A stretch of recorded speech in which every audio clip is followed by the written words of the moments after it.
little bit too much.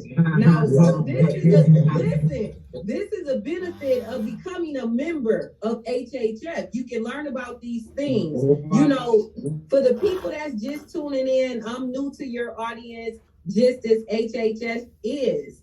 I want to say this. I didn't come from lawyers. I didn't come from corporate America. Hip hop raised me. Someone asked me, why are you working with the HipHop Fraternity? Well, my law firm is based on the same principles of love, peace, integrity, and community. Yes, so to combine those things, and like he said, to teach those that are members about, the different logistics of business, because you can be a talented person, but you may not know the business. But I know the guys over here, I know y'all know plenty game, because I'm seeing the faces of who's on this podcast. Yes, so I know y'all got plenty game, but for the people that don't have game, we'll give them a little bit of game. Yes, so where can people find the physical place of Hip Hop Fraternity? Where is it located? Okay, we have a chapter in Dallas. Okay. Brother Montana, he runs that chapter. We have a chapter in LA, Dr. Mello, she runs it. We have a chapter in New York, Brother Cartier. We have one in Vegas, and we have one in Milwaukee, ran by Brother Claybo. We got one in Phoenix, ran by Brother Stacy. We have one in Nashville by Brother D. Jones. And then we got one in Arkansas, and Memphis, ran by Brother Frank Bay. So we all over the country. DC? And, did you say DC? Oh, DC. Oh, yeah, DC, Brother. That's Tony, here in DC. So y'all basically cover all geographical areas, north, south, east, and west of the country. Yeah, the country. So basically you're accessible. You guys are accessible. 2,500 members. We have 2,500 members as of today. But the primary way to get in contact with us is thehiphopfraternity.com.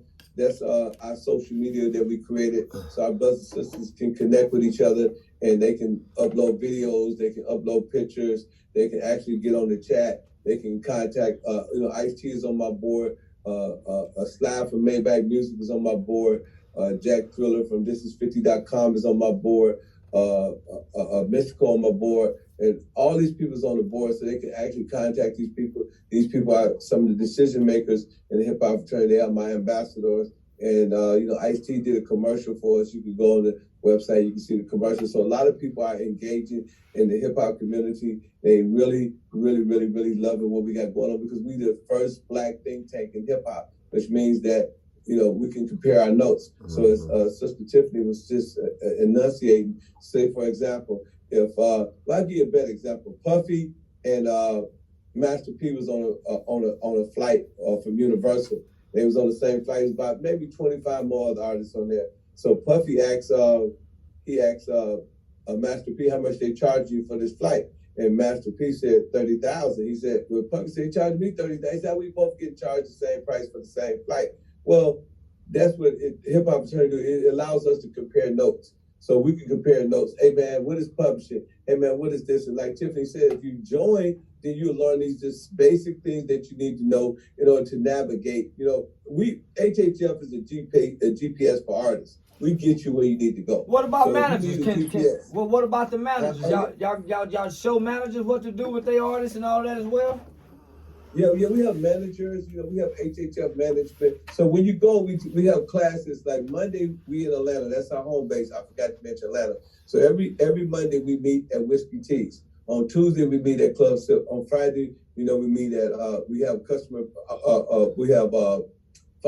membership appreciation day, where we just pop bottles and kick it, and chop it up. But on Monday we meet and we educate. And, people speak. We got guest speakers in there, and they pretty much articulate, different concerns about the industry and the music business. And they teach you how to navigate, your careers. So managers, like I tell somebody, if you got a mama, that's your manager, you got a momager. If you got a friend, you got a friendager. But friendager and momagers is not management, that's damagement. So, you have to have people that understand the business, and that's what we do. Like the people that we manage, we have 9 artists that we manage. They've been well managed. We integrating our brand with them. So they got HHF jackets on. and we got HHF, the brand. So everywhere they go, the brand go. You know, wherever we promote, when we promote ourselves, we promote them. We call them HHF All Stars. It's just a continuous branding situation where we just continue to brand. So that's, you know, the things that we teaching the people, you know, how to take over. You know, you've been to KLD with us. You know, you done been to well, you haven't been to all of our meetings, but everywhere, like for example, strategically we at on the south side, strategically we on the north side, strategically we down in Decatur. So we got functions going on and showcases going on all sides of Atlanta. That way we can tap into the community, as Tiffany was talking about, you know, being relative to that community, being able to service that community, and being able to provide opportunity for these young people that work at McDonald's and Wendy's and otherwise can't pay for a showcase. Well, so, let me ask Miss Tiffany something. How important is it for an artist, whether they into it for a while or just getting started, to have access or have a lawyer representing them for entertainment wise? Well, it is really relative to that particular artist. And I say that because we have some people, let's be honest, they doing it this ish as a hobby. They're not serious about it. So those sorts of people, they don't need an attorney.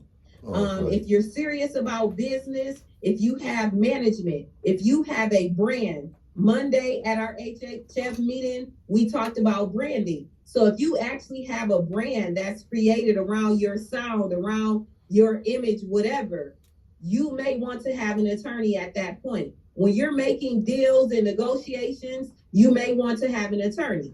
One thing that we used to offer at my law firm was attorney on-call services or business client services. And what that really just entailed was you get an attorney for a certain amount of hours per month. But what that does for the young entrepreneur or the young entertainer, that begins to establish a business relationship with the law firm.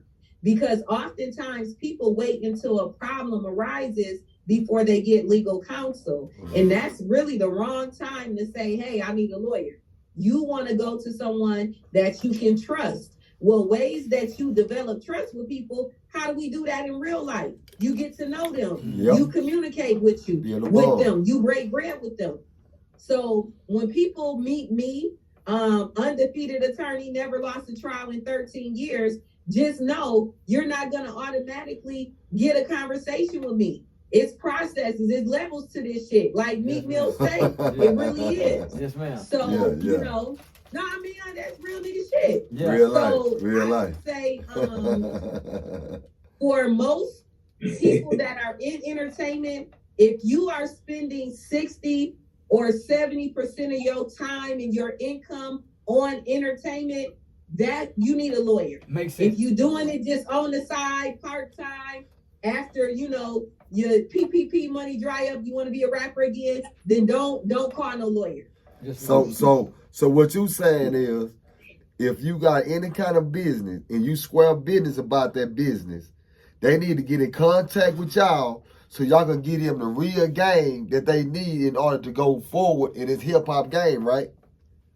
Yes, definitely saying that. Like I say, the Hip Hop Foundation will provide solid foundation for artists that are serious about what they're doing. One thing that I've noticed since being on the team with HHF is every single all-star artist, they have their own motion. They got their own movement going already. So what we're bringing to the table, what I bring to the table to HHF, etc., it's like icing on the cake. You know what I'm saying? So if you slacking and you lacking, don't pull up to nothing we got going on. So you know what though? That's something that I'm happy you said that, because I've observed a lot of artists, and a lot of artists, you know, they come half-stepping. When I say half-stepping, they come with a voice, but not a bag. You get what I'm saying? So what you saying is, you got to come fully loaded. You got to come with a voice and a bag. In order I mean, we live in a time where people have, they want authentic X, but they also want people to handle their business. You know, a lot of these companies and record labels, gone are the days where they're taking the time out to cultivate an artist. So what HHF is doing, that's something that is helpful. That is growing an artist. I forget the word that I want to say, but they're not creating artists anymore. Artists You gotta come with your, you know, honestly, one of the things that changed the game, you know, earlier on, as we look at the evolution of social media and what this has done for celebrities, because I come from the days of real celebrities, no face, no case. So I see Crunchy Black, shout out to Crunchy Black, because 3-6 in the building. 3-6 Mafia in the building. What's up, my G? You know,